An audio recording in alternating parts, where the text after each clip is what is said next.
We hope you enjoy this podcast. All our conversations are inspired by films we have selected to appear on SDG.VISION. So go and take a look and be inspired by people and organisations who are making valuable contributions to the Sustainable Development Goals and making our world a better place for everybody to live. Now, sit back, enjoy, be inspired, and afterwards, go and take action. Well, welcome to SDG Vision, and a big welcome to the founder and director of Local Futures, Helena Norberg-Hodge. Hello, Helena. Hi there. Lovely to see you. Thank you very much. I think at the moment we're in the same country. You're in Devon, I believe. Yes, that's right. That's right. We have a house here. Lovely. In Dartington. Terrific. Now, Helena, first off, I suppose it would be interesting for those who haven't heard about Local Futures, how it was founded, its origin story, which is actually very important to the ethos and inspiration behind the organisation, and what you do. Okay, well, it's a very unusual organisation, and it grew out of very unusual experiences, because I ended up in a part of the world that hadn't been colonised, and it hadn't even been developed, even though this was in 1975, when the modern world had managed to affect virtually every corner of the globe. But this was a part of Tibet that belongs politically to India, high up on the Himalayan plateau, Tibetan plateau at about 12,000 feet. There were about 100,000 people living in small villages in essentially a desert environment on the plateau, surrounded by the high Himalayas. And that was a sensitive border area for India. And because the borders with China on the one side that had come into Tibet, and on the other side, Pakistan, the borders were under dispute. So they had army along all the borders, and no one was allowed to go there. And then suddenly they decided to throw the area open to outsiders, to place this part of Tibet on the map as belonging to India. And so they allowed, for the first time, outsiders to come in. And I was living in Paris. I was a linguist. I was passionate about the environment, but I was not an activist. And I had learned quite a lot of languages. I'm sort of globalized from birth, mainly Swedish, but also English and a bit German, and had lived also in other countries. I was living in Paris, and I was asked to go out as part of an anthropological film team to this unknown region, thinking I would be there for 6 weeks. I have ended up staying a lifetime. So I myself was there for every year for 40 years. Now my organization is still active there. And now it will be this summer, the 50th anniversary since I first went out there. And we're planning a big gathering there to celebrate that, but also to celebrate the movement that to some extent I've helped to build up based on experiences in Ladakh. And it's this movement towards localization instead of globalization. And really what happened was that I got to experience a culture where people were so in tune with the land, and they had such strong communities. And they were particularly strong because the youngest and the oldest were connected on a daily basis. That also meant that the mothers and fathers, the parents, had far more time to engage with the economic and political issues, because to a great extent, the children were cared for by grandparents and even great-grandparents, and also by siblings. So everyone was connected through the ages. So what I realized, and it took me a few years of living with the people and speaking the language fluently, to really comprehend that this tight community, particularly the deep connections between people, led to the deepest, most relaxed self-esteem, which in turn made people the most peaceful, joyous, and kind and compassionate people. And that meant even teenagers. Boys were not at all embarrassed to be cooing over a baby or to be seen holding the hand or arm of their grandmothers. So it allowed the whole culture also, if you like, to be more feminine, to maintain more nurturing, caring values. And I had thought I would be there for 6 weeks. I had been working as a linguist in Paris, but I just fell in love with these people so that when the filming was done, I stayed. And at first, I was going to be doing a PhD on the language. And I went through the whole region, collecting folk stories, and started working on a dictionary of the spoken language. And that language was a very complex, very sophisticated language that, among other things, showed deep respect for experiential knowledge, for local embodied experiential knowledge.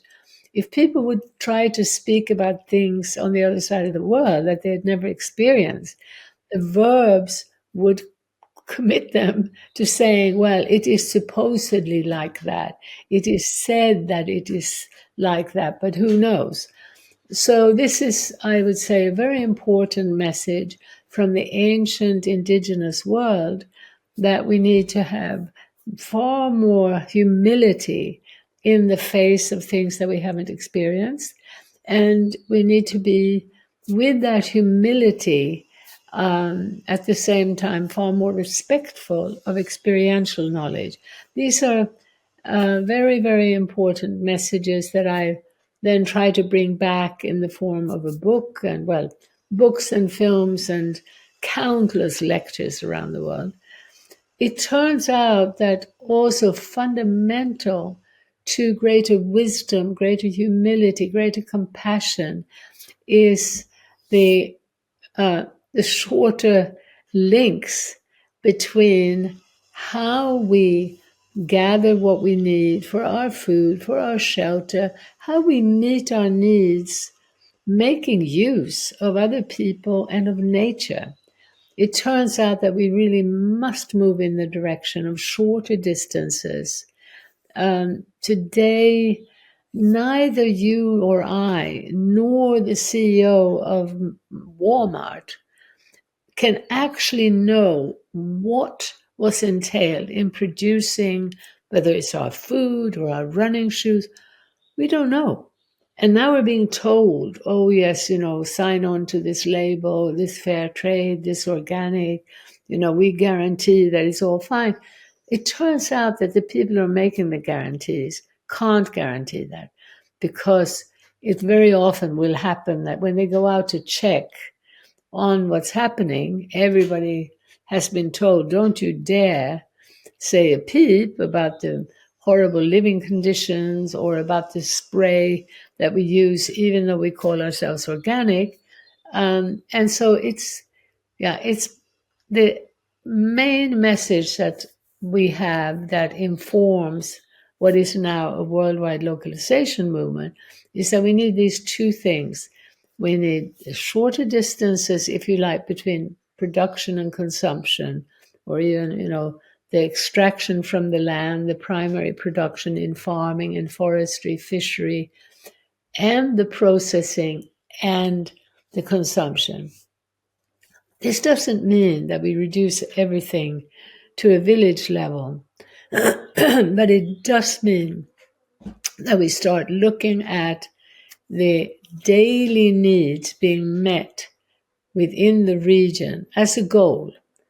We're not going to achieve this overnight, but this is really what I ended up seeing quite clearly after a couple of years out there.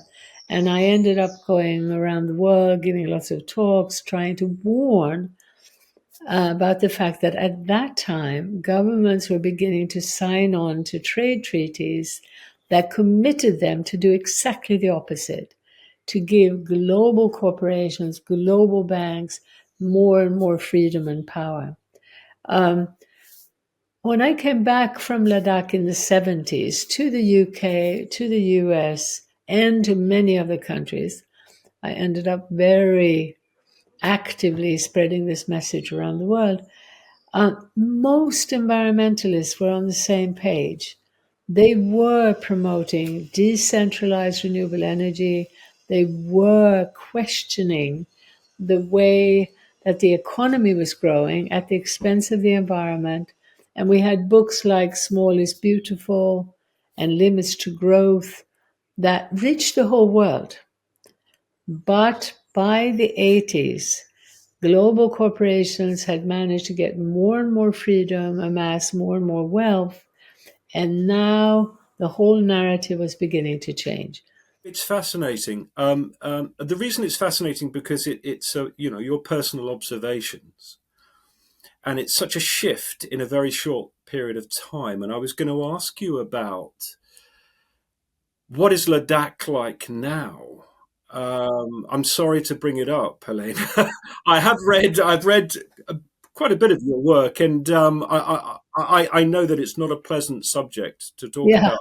Perhaps we can contrast your early years in Ladakh and what how this global economy has impacted on Ladakh. maybe also just to say a little bit more about what it was like. There wasn't any of what we call poverty. I mean, unemployment had never existed.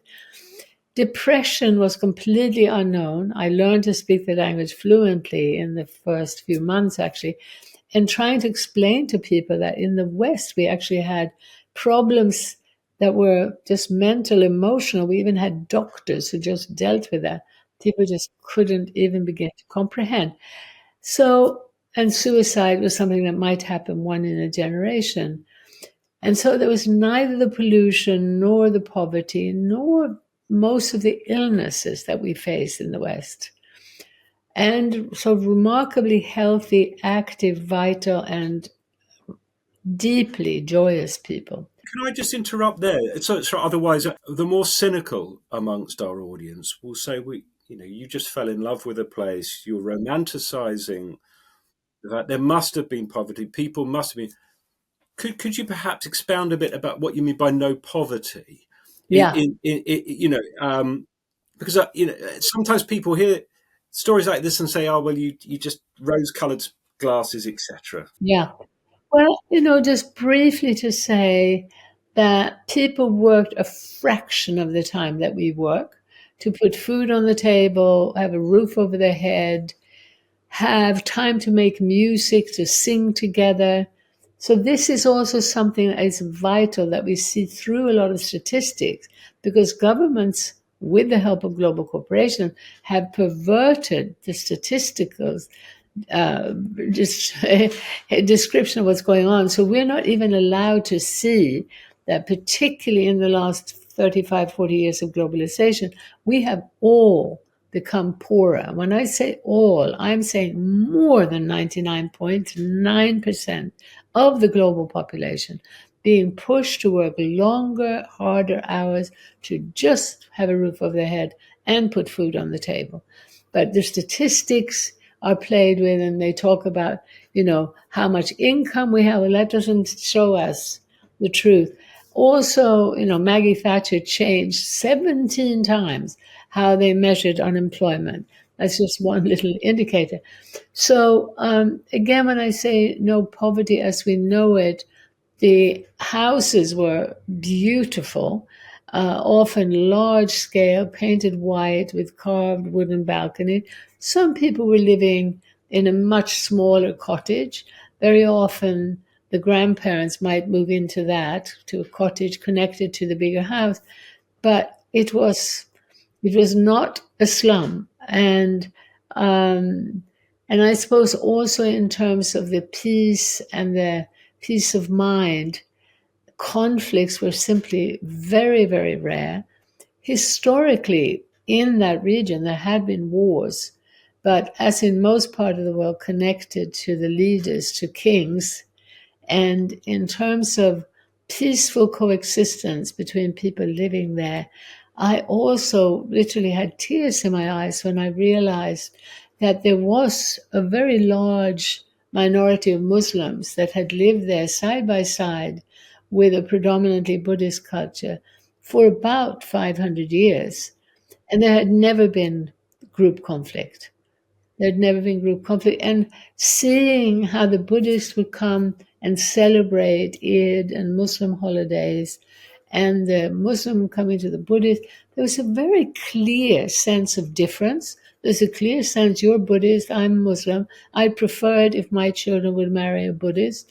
And sometimes there were some individual tensions over families that didn't want their children, but never serious conflict. So, yeah, what else to say about the reality of it? I guess the chilled out nature, which I saw translated also into understanding that a lot of it had to do with that human scale, slower, more deeply embedded way of life that made it so much easier to be kind and tolerant. Among other things, as children were not separated into separate age groups, and so you didn't have a group of 10-year-olds in this unnatural monoculture, which is what the modern schooling has done. Instead, I mean, that would virtually never happen. You wouldn't have even a group of 20 10-year-olds together. You would have, the 1-year-old, the 2-year-old, and up to the 80-year-old on a daily basis interacting. Naturally, I saw that even a 3-year-old will help a 1-year-old to walk. Naturally, a 3-year-old would look up to the 6-year-old brother who could run faster, who could do things that they couldn't do. But they would never be saying, oh, I'm not as good as, why can't I do that? So there were very interesting structural reasons that led to deeper self-respect and a more collaborative way of interacting. I hope that people would read my book, Ancient Futures, if they're interested in learning some of this. I would have loved to have written more books, and I may still try to do so, because even just on childcare, I just am burning to try to say more, because I think we're in the West lost and often going to extremes that aren't helpful. And equally, in terms of marriage, it was very unusual there that to keep the population stable, you actually sometimes had brothers, well, actually quite often, sharing the same wife. And this, of course, sounds completely, strange. Living with the people there, I came to realize that children talking about older father and younger father, and actually never knowing who the blood father was, probably actually helped to encourage a stronger position for women. There's a lot more to say about this, but again, I could just talk about traditional Ladakh and sex and human relationships, but the sort of harmony and the joy, the honesty, the sort of good nature of people was testified to by missionaries who came out. So missionaries came out there from probably about the 1500s, determined to improve this culture. And even as they wrote their books, they hadn't changed from that.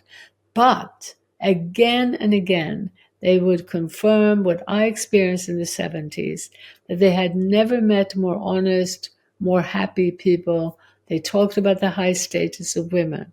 And it's very interesting that at the time when I came out, learned to speak the language fluently, and then very often tourists who had come out and fallen in love with the place would find an excuse to come back. And sometimes they were students wanting to do a degree in anthropology or something. And they ended up very critical of me, critical of the Ladakhi culture. And I realized they didn't stay long enough. They didn't live with the people. They didn't speak the language. And they came with the assumption, oh, men and women sit separately at parties. Oh, therefore women are being marginalized.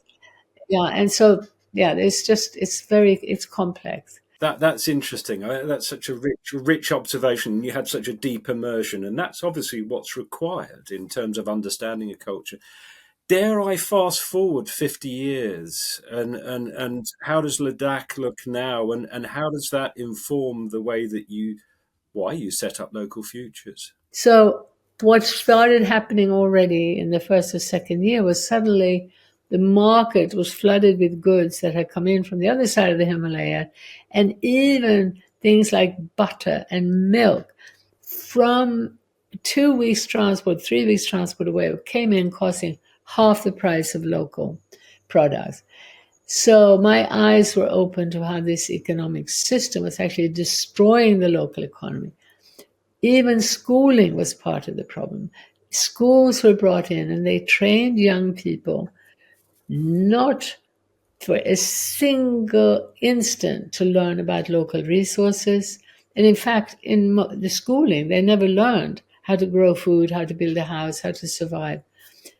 So instead, if they went on to higher education, they would learn about food growing. It was hybridized seeds. It was corporate products.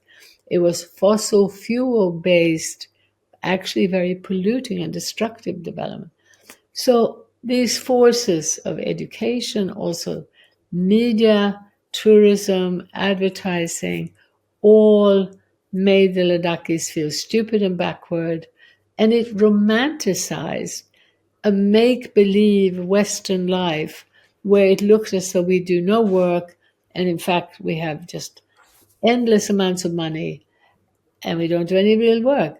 So I end up then very early on aware of the lack of information there. So I start trying to bring more information about the reality of life in the West. And the work from the very beginning is always based on a deeper dialogue between this supposedly heavenly, Western city, New York City, London, and life in Ladakh. And so we fairly early on, we sponsor community leaders to come to the West to not only to see that we have very serious problems that they don't have, but to hear from people here who are actually trying very hard to move away from the agricultural chemicals that are now being pushed on the Ladakhis. So almost every day on the radio, they get to hear about the wonders of pesticides, including DDT, which at that time was already banned in the West, and even bringing in asbestos and people taking broken bits of asbestos, baking their bread on it, because no one has told them that we are actually in the process of spending millions of dollars to try to get away from this substance. Now that, so by the way, I would also, by the same well-intentioned anthropologists and Westerners who didn't have a deeper, broader knowledge, being criticized of romanticizing, also being criticized for being an eco-fascist. Not saying this happened a lot, but what I'm more worried about is that in the sort of narrative that's being told in the West, those are ideas that have been escalating and preventing a deeper, broader, more grounded understanding of what's going on in the world. So, so now Ladakh, in the meanwhile, in the early years, Westerners who had a real interest in traditional indigenous cultures showed up. And we used to feel that was like an invasion. It was like already probably by after 8 years or so, there might be 30,000. Mainly from European countries, later on also from America and Japan. Now there are about 500,000 tourists, and most of them are coming from India. And the Indian tourists, so the impact of tourism has been enormous. And at the same time, what I'm finding is that now Ladakh is like most parts of the world. There are some very inspiring younger people. Well, it's especially inspiring that there are younger people, but there are both young and old, and some very inspiring people who are really committed to trying to raise awareness and to try to support, among other things, food growing. I just maybe quickly want to say that I'm belaboring everything so much, that one of the most important areas for us to look at if we're interested in real sustainability, interested in genuine justice and greater equality and peace. One of the most instructive areas to look at is food and farming, and the fact that worldwide farmers have been marginalized, and that generally the 99% in the industrialized countries who live in the cities have not understood what's going on. And if we do, there are things we can do right away to support a localizing path instead of the globalizing one. I'd like to come back to the localism issue. Obviously, it's really important to the work that you do, and obviously it's really important in terms of the Sustainable Development Goals, and we can talk about that a bit later. But first, I'd like to sort of explore. I mean, it's very powerful what you said, because it's very place-based in terms of that change that you saw with international trade coming into Ladakh, upsetting the local economic structures, the cheaper butter, the cheaper milk. I mean, it's just horrendous to hear. And a lot of that you're talking about is shown in a film called Trade Gone Mad, the Local Futures. We've got it on the channel, actually, and we'll put it at the end of this podcast. And so let's explore that a little bit more as to how you talked about Margaret Thatcher and Reagan. We didn't talk about Reagan, but they go hand in hand. At that time, we had what was probably the early onset of what we now call neoliberalism, and the expansion of global trade. And perhaps you can talk a little bit about how, of course, we've talked about Ladakh, but why that's a problem. And conversely, then why localism is possibly the solution to the problems we face. Thank you so much. Well, I would first of all like to say that neoliberalism doesn't quite get at the fundamental issue of how the modern economy has been very harmful to the natural world from the outset. So I do think it's helpful if we understand that the roots and the start of this was really to do with enclosures and slavery. And that meant that elites around the world, global elites, pushed people away from feeding and clothing themselves and housing themselves. In other words, having a more diversified economy that was more localized or regional, to now be shoved into cities and to do or on into industries, or as slaves onto monocultures to produce for the elites. And it turns out that from the outset it was about global trade. And then the modern economy was brought in to reinforce what had started with brute force, with this very reasonable sounding idea of comparative advantage. So comparative advantage was a fundamental principle in the modern economy, saying it's not in your interest to produce a range of things for your regional need. You specialize for export and then import what you need.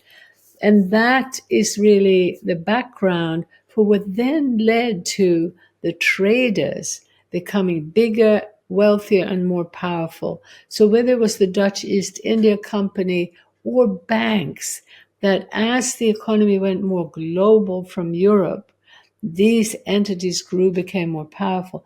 And all the time, because they were destroying the natural world by imposing monoculture, and because they were imposing trade, a lot of it unnecessary.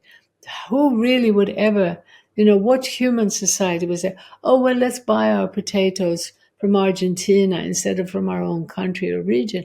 This grew out of a greedy system that, in order to accumulate wealth to the top, had to destroy relationships that were more local, regional, or even national. So I think this point is one of the most important points for everyone to understand. If they have a moment to think about the state of the world, if they have a moment to even contribute to trying to make the world a better place, looking at trade and understanding that after the Second World War, the well-intentioned politicians, probably most of them, were persuaded, probably with the help of the Rockefellers and very wealthy global players, they were persuaded that the best way to avoid another depression or another world war was to so-called integrate economic activity around the world. And that meant that they would force, often with the help by this time of America, countries to open their doors to global traders in banking and goods, and in this way integrate economic activity. And that started at the end of the World War with the Bretton Woods institutions, the World Bank, the IMF, and the GATT, a General Agreement on Tariffs and Trade. Then in the early 90s, late 80s, these global powerful corporations started pressuring governments for a new round of trade deals. They were now pushing for even more support for them. And this is the sort of a new era of globalization that started in the late 80s. And it sounds harmless enough, and this is why even left-leaning people, even today, who critique neoliberal economics, they're not looking enough at this the global nature of this. And that, remember, come back to the beginning, that is also related to not looking enough at how it is that we can become so blind that we don't see how destructive this direction is and how much more destructive it's become. So what's for me was so helpful was that in the 80s, in the mid 80s, I had my eyes open to this trade trajectory as the main acupressure point that explained why from Sweden, my native country, to America, to virtually every country I visited, pollution was rising and unhappiness was rising. There were epidemics of depression already starting then because people were driven off the land into bigger and bigger cities. And paradoxically, in those cities, we don't know our neighbors. We don't look each other in the eye. We don't say hello. So we're more and more cut off and everything faster, more competitive, as we're being driven by this invisible hand of global banks and corporations. So in the little video, we don't go back, I don't think, to quite as much history. And also in the video, which I hope people will look at, we don't have time to talk about the impact of this and how really, when you study it, and I would love people to help raise the funds to research this if they don't believe what I'm saying. I am saying that my experience from having worked on the ground in about 12 countries, having had about, 50 language groups from all over the world tell me that what we're saying coincides with what they have seen in their countries. So I feel very strongly supported in saying what I'm saying. And what I'm saying is that if you were to look at virtually any region in the world and how the environmental situation was, the social situation, the political, the deeper spiritual, psychological well-being, all of those issues, see what things were like in the 80s and look at what they're like today. And once you see that this trajectory of globalization, where global corporations were given a red carpet by our governments to do exactly as they like, being allowed to sue governments if governments try to protect the environment from toxic chemicals or wanted to raise the minimum wage, the corporations are taking them to court and suing them. And our governments are signing clauses in trade treaties saying, yeah, we'll do as you say. We won't do anything that might, in any way, might inhibit your profit-making potential. So when Germany decided to phase out nuclear power after Fukushima, a Swedish nuclear power company sued them for $4 billion. Right now, an Australian uranium mining company is suing Greenland because Greenland decided, through democratic process, that they don't want more uranium mining. Now they're being sued for more than their annual GDP. about 13 billion. So this is madness. And the madness, as far as I'm concerned, is there because no one has been looking, almost no one. So the people we work with and my friends from Malaysia who alerted me to this back in the 80s, they were people who had enough international experience on the ground to have their eyes open to this issue.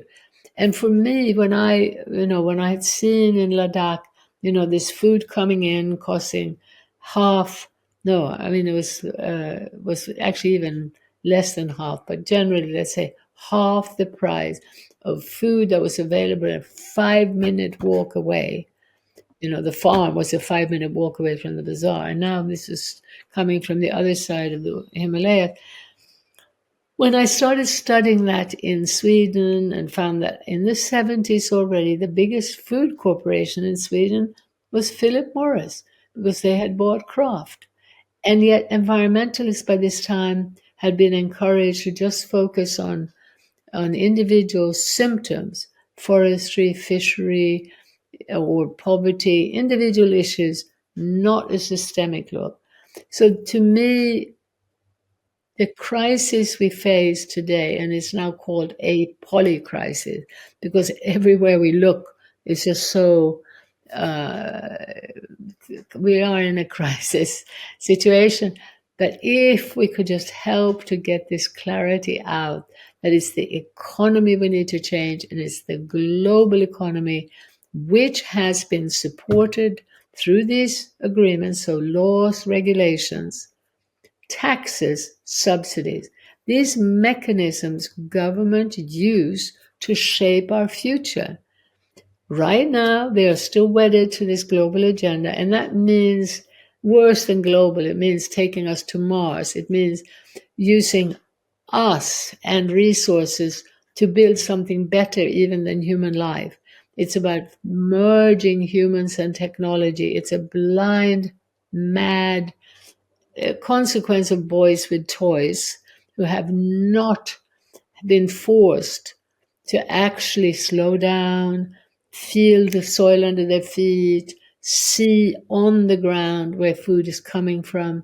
So we have now an opportunity. I think people are worried enough to start looking more deeply. And it is so helpful when you realize that this big system, I started saying this earlier, I never got around to it, but I was so relieved when I learned from my Malaysian friends about the trade treaties, about this was this central thread. So suddenly, instead of fighting what felt like this monstrous system, so big everywhere, causing so many problems, where to start, it was so clear. The very, very central thread where governments have essentially handed over to an interlinked, like corporate empire. Let's have a look at. I mean, there's no starker example of how corporations and the capitalist system, let's call it by its name. I mean, globalization is a manifestation of capitalism, the economic system we live under, which is fueled by the pursuit of profit, blind pursuit of profit. I just ask people to Google investor state dispute settlements. That's what it's called, I think, isn't it? In terms of how corporations can take governments to court for not allowing them to pursue their right to plunder and to make as much profit out of that country as possible. It is quite extraordinary when you look at some cases. For example, you've mentioned some of them, how stark the problem is. And I suppose, what I'd like to do, Helena, because we could spend a whole 2 hours talking about the horror of the situation that we've got. It's really important to do that because we need to understand the nature of the beast, really. We need to understand, in order to have solutions, we need to understand what the problem is. So I think it's really useful for you to mention what you have up until now. So given that we're in an economic system that is geared towards corporations, towards the plunder of resources at no cost to those that are doing the plundering, how can we change that? I mean, obviously you're about localism and you know, and the importance of localism.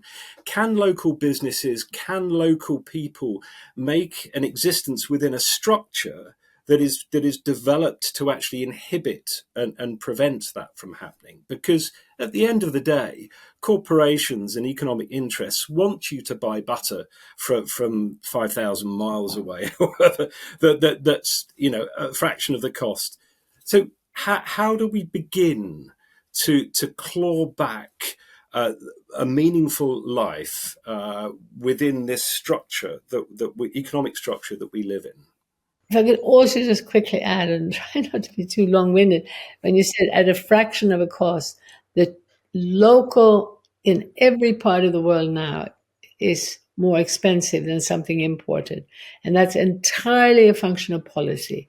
There's nothing natural about it. There's nothing to do with efficiencies of scale. So I think once people really get it, I think we could have a major people's movement that will insist that the policies of, you know, what governments are using to tax, what they subsidize, and what they regulate will shift away from supporting the global to supporting the local.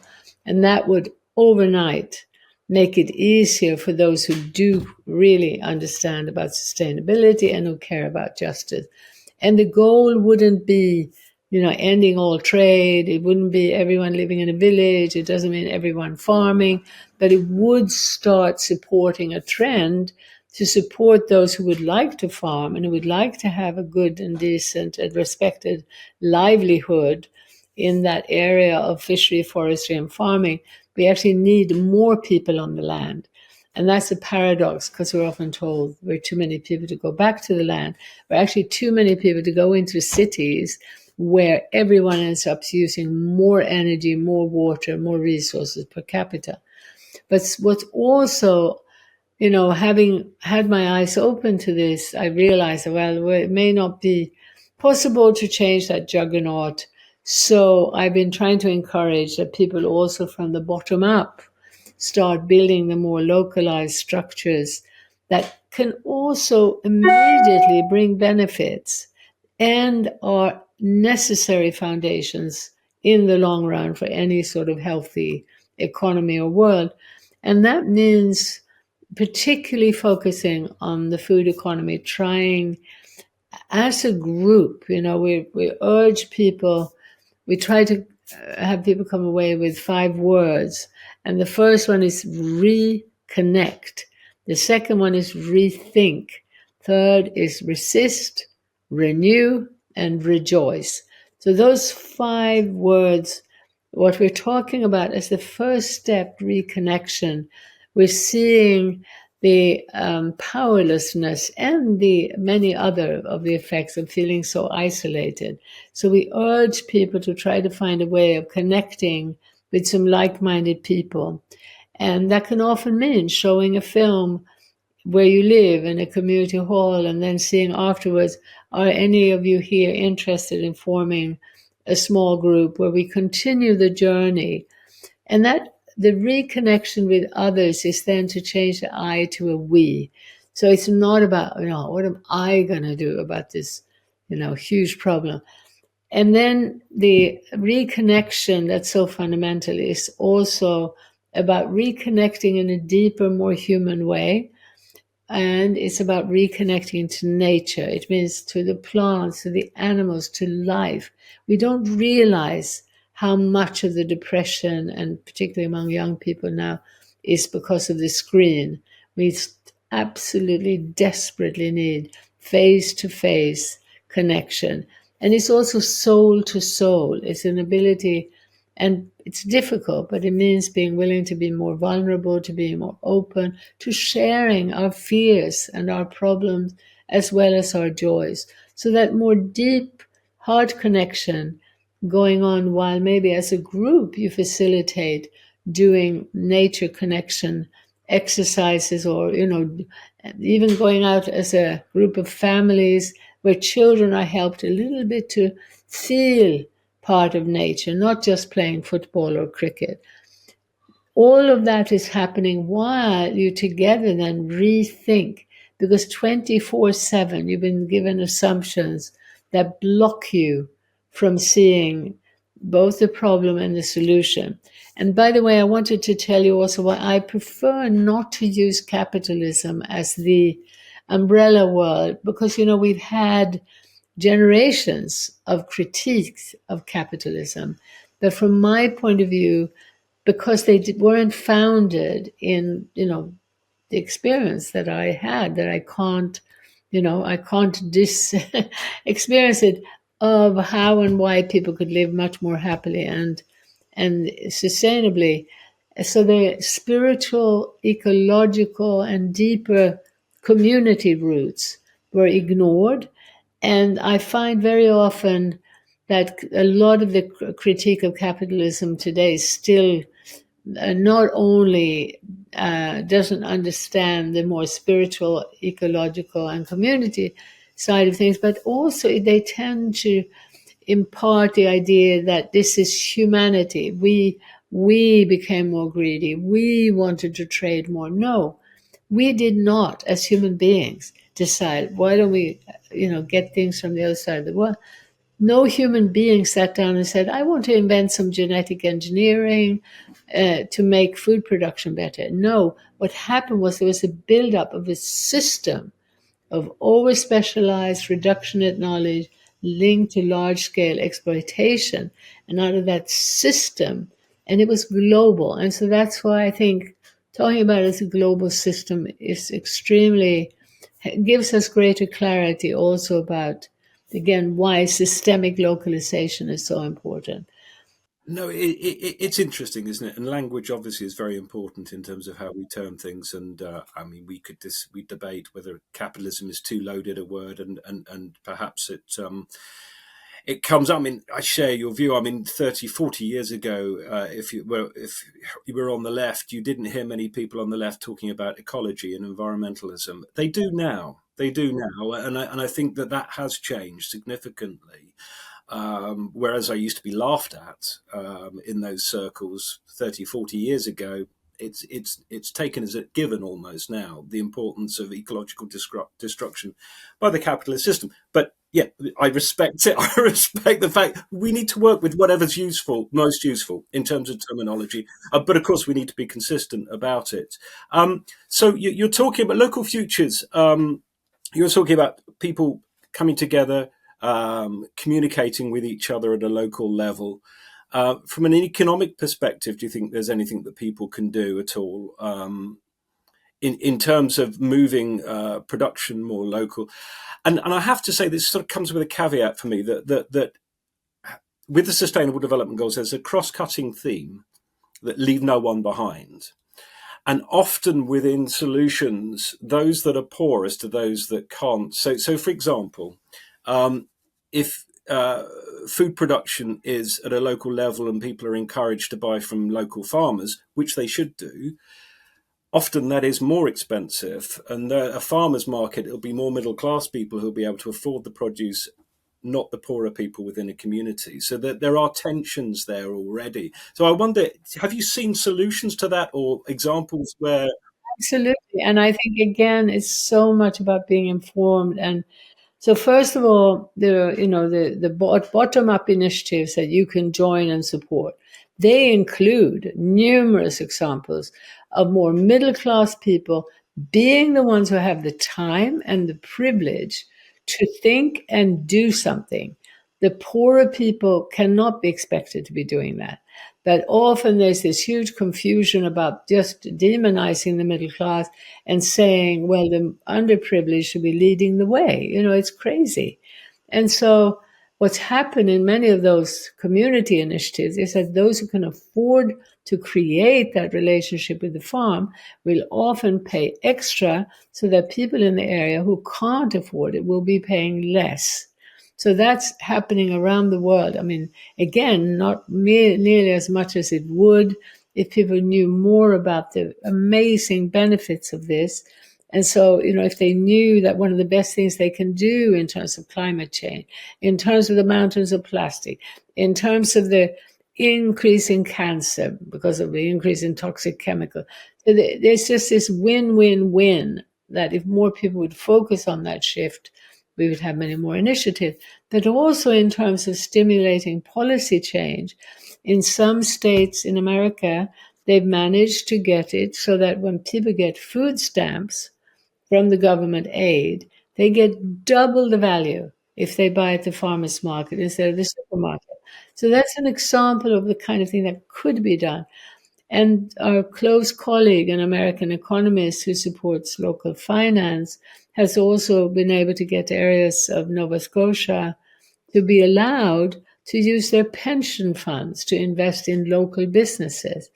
And again, once that investment goes in, it can and does benefit the entire society. Interesting. I mean, that's interesting examples of inclusivity, and I think that obviously that communication requires communication amongst different social groups, etc., different people from different economic backgrounds. Otherwise, it's doomed to failure. It's just a bit of a hobby for the middle classes or whatever. I think it's really interesting, the examples, very concrete examples that you've given as to how that can be overcome. Well, and then there are lots of examples because actually localization is essentially about turning towards community and nature. So it's about doing things in a more natural way, less commercial, and more inclusive of the community.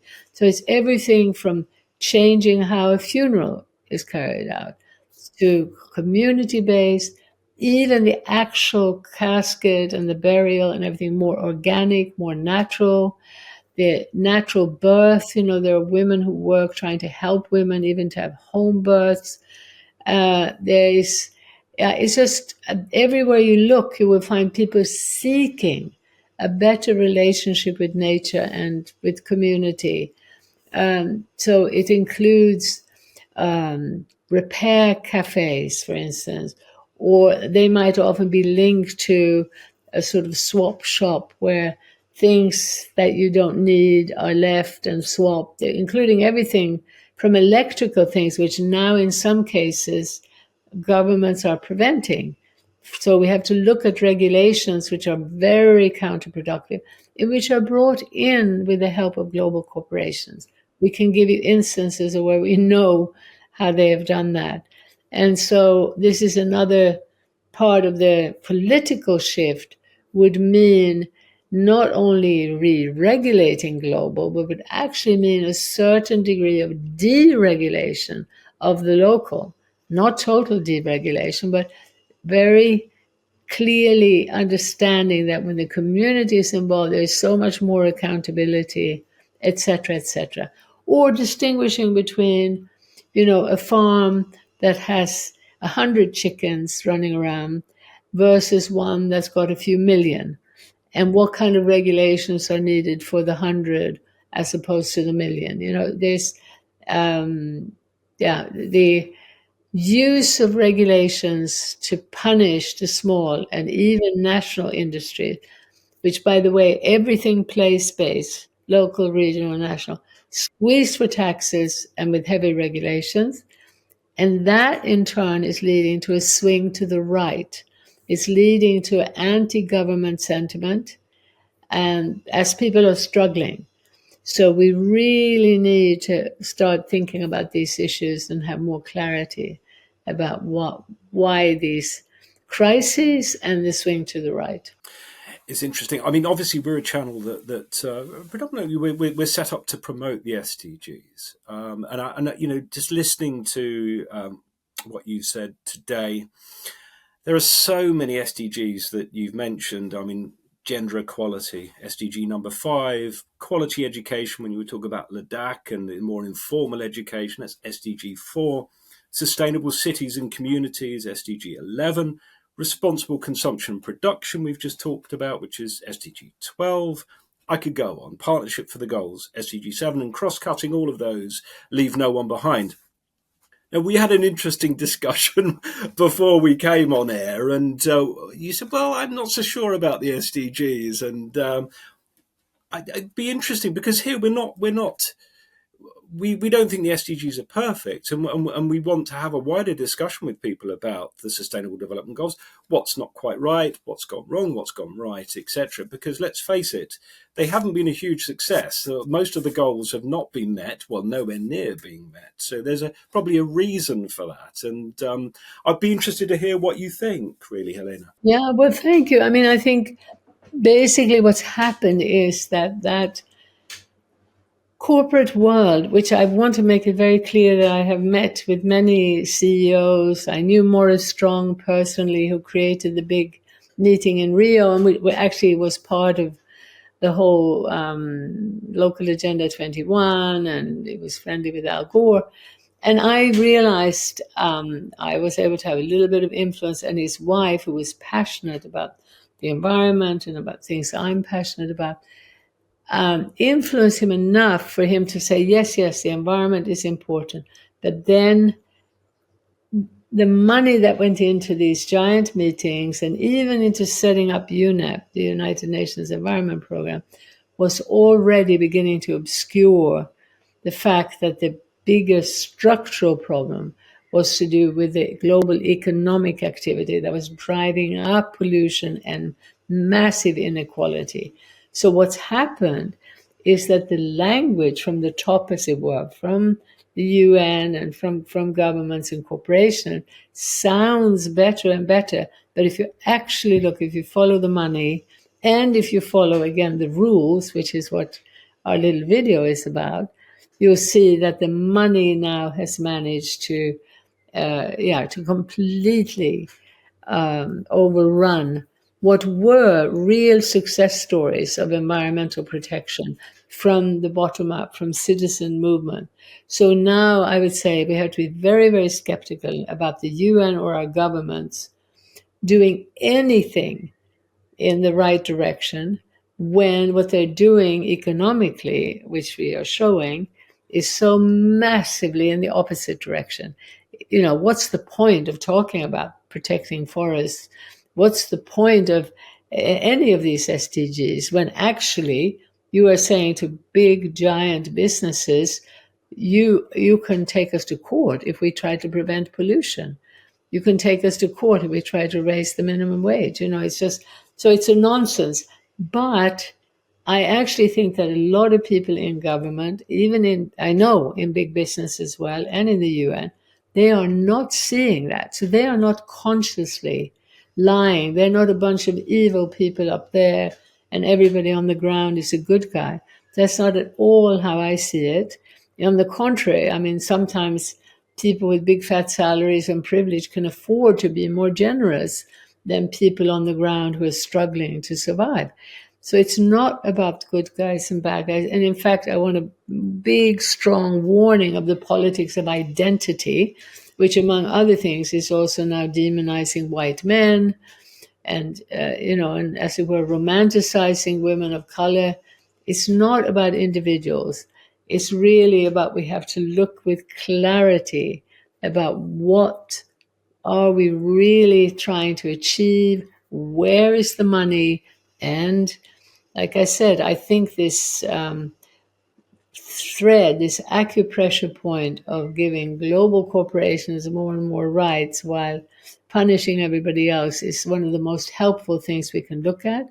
And I don't think that you or I are going to get much support from the UN to take that up. It's worth trying. But I guess I've ended up concluding that I'm trying to reach the sort of middle class people who still have a bit of time and privilege to think about issues and to give some of their time to make the world a better place. I think we have the potential to build up a movement that, essentially with the bigger picture, I think in a few years we could have a very powerful movement. Remembering there's nothing that ever has happened before where the well-being of human life and the well-being of all of life was so threatened.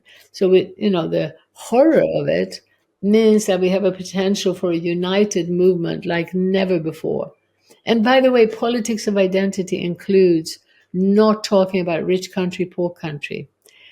it's not even about that, because the elites in the poor countries are now outstripping the wealthy in the rich countries. It's not rich country, poor country. It's not this. It's these structures and this direction. I think that there's a lot in that, and we could do another hour on it, which unfortunately we can't. However, I would like to say, I think a lot of your analysis is correct. I think that the UN it certainly is not a perfect institution. The Sustainable Development Goals are not perfect. However, they're a global framework. And I mean, aside from a couple of things that I think could be worded better, decent work in economic growth, which should be sustainable economic growth, not just economic growth. I think as 17 goals, I think they're pretty good. And I think that the local is important, but local, it needs to work up from local, regional, national, global. And I think from our perspective, we need a framework to work around from at the local level. And you know, the UN has there have been some initiatives. There's a document, is interesting document called Accelerating SDG Localization, which looks just at that, and it's been written by UN Habitat and UNDP and others, I think. So there is an attempt to do that, and I think that, you know, the important thing is engaging people. You mentioned the sort of the multi crises that we face at the moment, and I think what the SDGs do is illustrate the fact that the crises are varied, but they're interlinked. That holism that you talked about, holistic thought, is really important, because the crisis of inequality is not separate from climate crisis or gender inequality, that they are linked. You see, the important thing, what we're saying, which often gets neglected, Yep. they are linked by the economic system. Absolutely. That's what links them. And so I'm so tired of going to conferences where they're talking about systems change, but they're conflating the newfound knowledge, which shouldn't be so new, about how real life is completely inextricably intertwined, and we have systems. And then, you know, there's no talk about a global economic system whereby even banks and corporations whose names we don't know are suing our government. And that's the link between all these crises. And the UN are never going to talk. The UN are never going to talk about that. But we need to wrest the agenda from the UN and say, Yes. These are decent goals. We're going to set up an SDG local group, Good. and we're going to adapt it to our local situation, and we're going to be talking about how all of these problems are linked to the economy. So I think there's an opportunity there. Will it happen within, you know, we've got 5 years left of the SDGs? Well, it's debatable. But I think it's interesting. And I think that I would say that we're very much on the same page. You know, we wouldn't disagree with you. I suppose we just need to, you know, progressives or however you want to term people who are interested and very worried about these multi pressures that we face and crises. We do need to develop a common language and a common vision, I think. I want you to also realize that our work from the outset has always been global, and it's always been about global collaboration and a global understanding of what's going on worldwide. So I hope people will also look at my book, Local is Our Future, Yes. because I also lay out my vision there, what could happen, you know, if we were to get a recognition from the climate activists and those concerned with poverty, the entire group you're talking about, people who are interested in SDGs, if they could understand that we must talk about the real cause of these crises and not skirt around that and then come up with separate solutions for separate problems. Absolutely. Yeah, if they could do that, then I could see also as part of that vision would be pressuring governments to be brave enough to come around the table where they're signing away to corporations our democratic right. This time they come around the table and with civic society, representatives of social and environmental movements at the table, and together they start framing the new regulations and shifts in taxes and subsidies that's going to bring these businesses, all of them, back to place. And that's why localization as a systemic direction and goal is necessary. In other words, we think there shouldn't be any business that's allowed to move beyond a democratically accountable arena. And that, so then our choice is, do we want global government or do we want to bring business to the level of the nation state? My experience is that the larger the government, the more distant from the people. So I would absolutely opt, instead of global government, where all 8 billion of us are going to vote for the same, bring business back to place. And even if Mitsubishi goes back to Japan, General Motors to America, Volvo to Sweden, it doesn't mean that there couldn't be some kind of collaboration, but it would be involving the parliaments and democratic oversight and discussion. And so bringing business back to place is, from our point of view, fundamental. A lot of my friends are talking about ecological civilization as the goal. I'm saying I'm in defense of ecological cultures, plural. When we go back and look at any civilization, including, the Moguls and so on, they were expansionist. And I'm saying that wisdom and humility and real sustainability needs greater decentralization as a goal. But it doesn't at all mean going back to the village level, but balance between city and country. Urbanization is central to this destructive global trajectory, and to better balance between city and country. I think that structural analysis is really, really important. And I agree. I think sometimes it's lacking when people talk about environmental impacts, etc. And so I think that's really important. Probably a really good place to talk about World Localization Day, which I know that Local Futures, I think it convenes or it manages. So would you like to talk a little bit about that? World Localization Day is taking place in, was it June 21st, I think? That's right, June 21st, the summer solstice. And we launched that in COVID. Before that, we'd been doing regional conferences around the world as a way of bringing people together around this bigger picture. And then, of course, we couldn't do that. We had several slated. And so we decided to online encourage that all around the world, people would celebrate this emerging movement. And the wonderful thing is, when people do really wake up to this framing and they start looking more closely in the area where they live, they will find much more hope for humanity and feel a sense of renewed faith in humanity, basically. And also, the number of places around the world, right here in Devon too, where I've seen sort of barren grassland turn into flourishing farms in about 5 years, all around the world. It's amazing what we can do when we decide to work with nature, and it means diversifying. And by the way, that's why local is so important too, because the local market wants diversity, can't deal with tons of straight carrots. And the global market demands monoculture. So this structural link between shorter distances and diversity on the land is fundamental.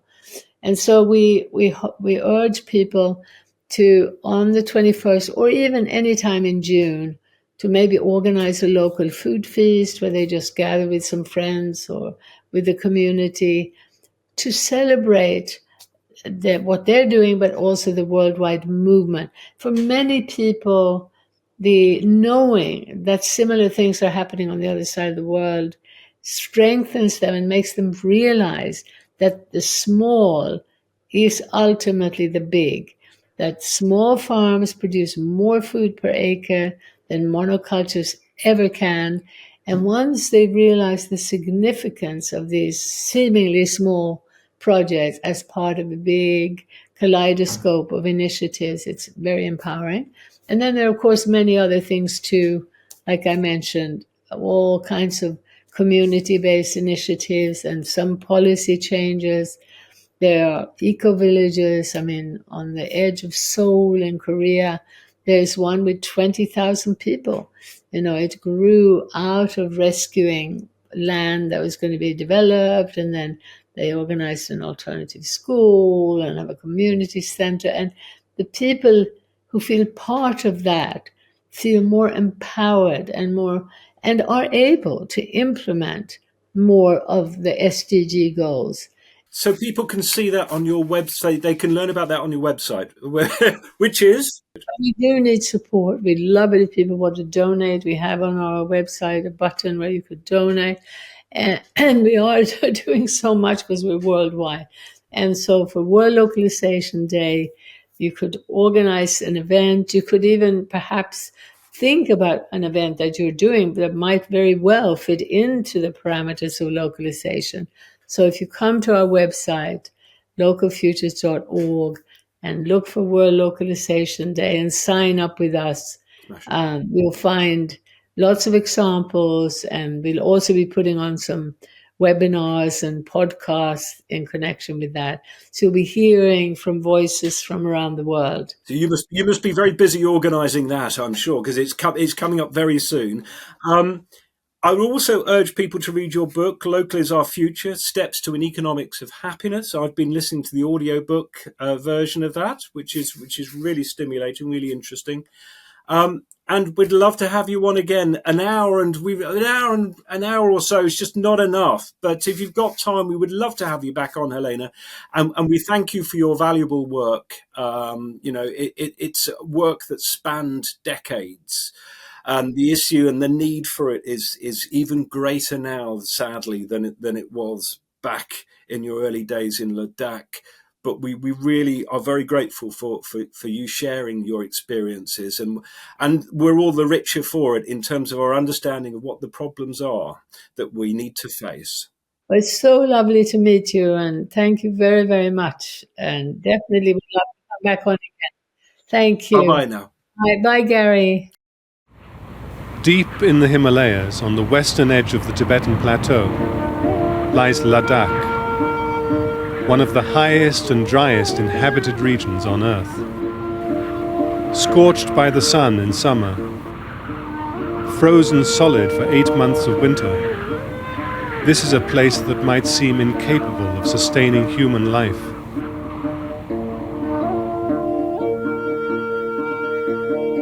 Yet over the centuries, fields have been carved out of the rocks and sand of the desert, enabling the people not only to survive, but to prosper.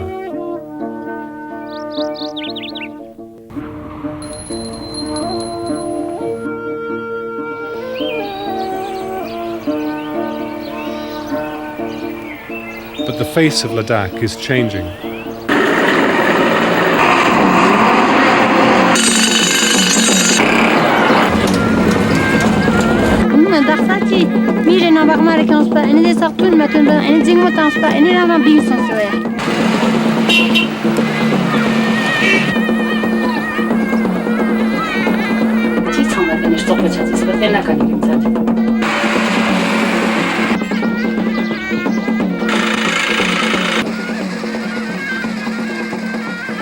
The modernization of Ladakh calls into question a number of widely held assumptions about industrial society.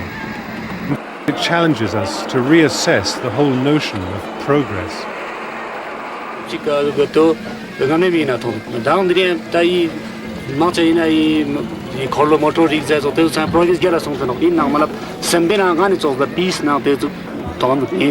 In one way, in spite of all the material progress, all the inventions, and all the knowledges, if we really look to the human situation, and I think they are more miserable now.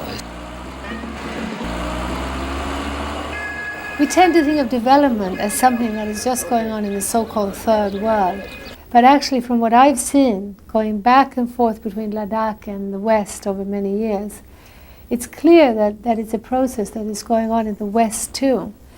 It's just that here we call it progress and treat it like some sort of evolutionary force beyond our control. We can't go back to living like the Ladakhis, but we can strive to re-establish our connection with each other and with the earth.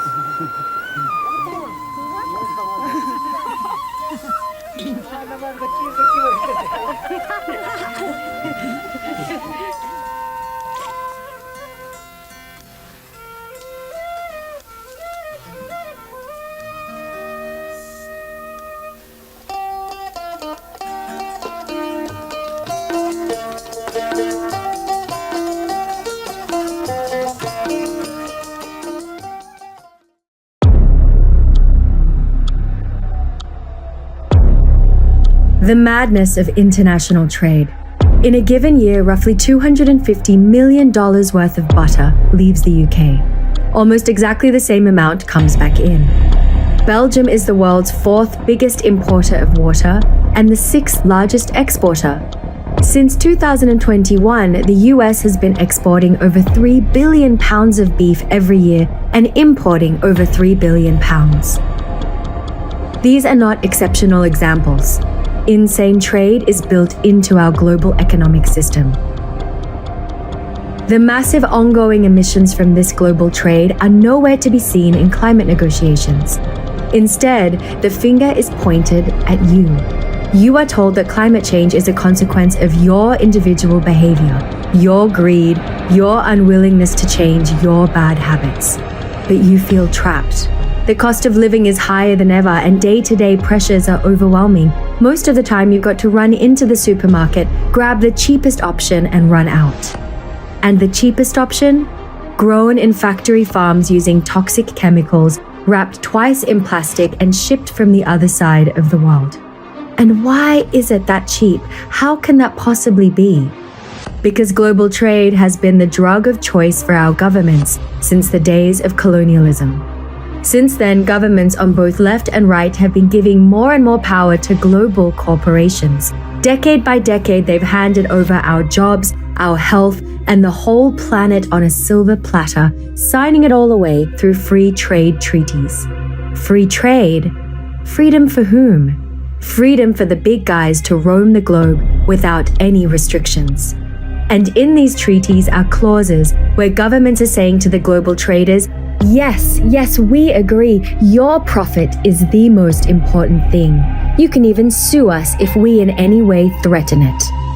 Wherever we are, from the US to Bhutan to Sweden, nation-states have used our tax money to subsidize and deregulate global corporations and banks, while squeezing local and national businesses through heavy taxation and ever more bureaucratic regulations. Massive ports, airports, and mega highways have been given the red carpet, giving big brands access to every corner of the globe. And big tech, algorithms, and now AI are rapidly speeding up the process of pillage and destruction. A de facto global empire of interlinked banks and corporations has been created far away from the public eye and out of our reach. We've lost sight of the bigger picture. We've lost sight of the insane economy, where food from the other side of the world costs less than food from a mile away. And we haven't seen that the same economy that's trashing the planet is destroying our jobs and making us poorer. We need to become big picture activists, speaking out about how the global system is damaging both people and planet. We need to demand that the democratic process shapes business rather than big business shaping our societies. Our numbers, our real power, far outstrips the tiny minority running the world today. Big picture activism will unite us across social and environmental divides. The rules of international trade are killing us. Let's change them.